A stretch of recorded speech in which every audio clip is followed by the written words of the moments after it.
Good morning to all. At first, I introduce myself. My name is Prakash Pandey, and today I am going to teach you electrochemistry. It is the third lesson of chemistry. So, at first, what is electrochemistry?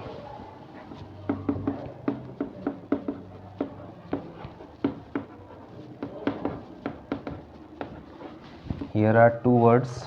First one is electro, and second one is chemistry. Electro, it means it symbolizes electricity, and chemistry, it means chemical changes.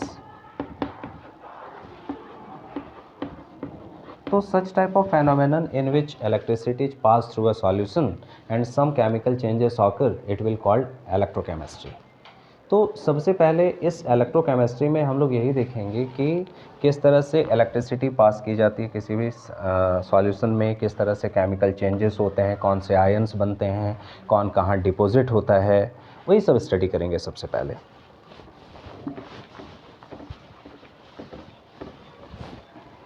In early days, at first, there are different processes, there are different experiments were going on, in which one of the experiment is that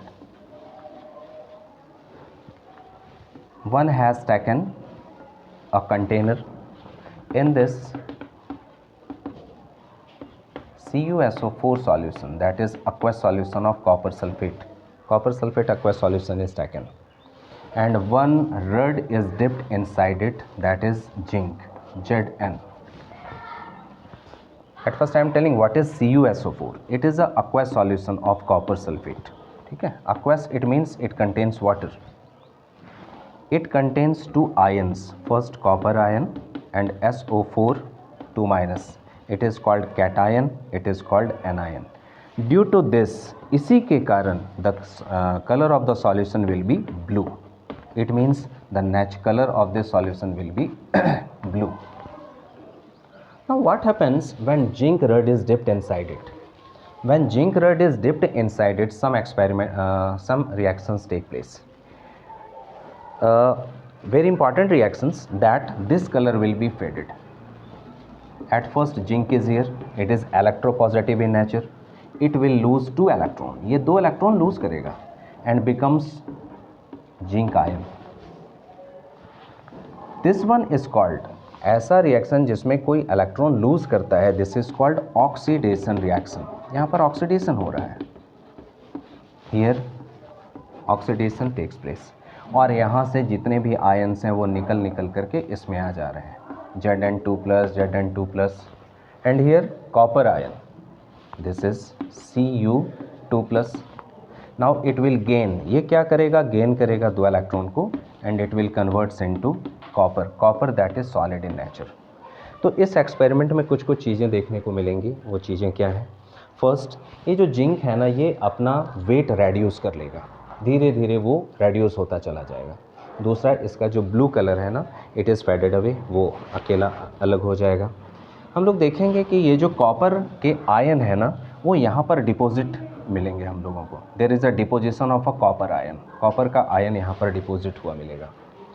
and one more important thing, अगर यहाँ पर thermometer लगाया जाए, if thermometer is dipped inside the solution, इसके temperature को वो बढ़ा हुआ दिखाई देगा.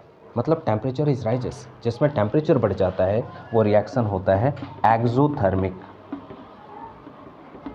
सच type of a reaction in which heat is evolve, this reaction is said to be exothermic.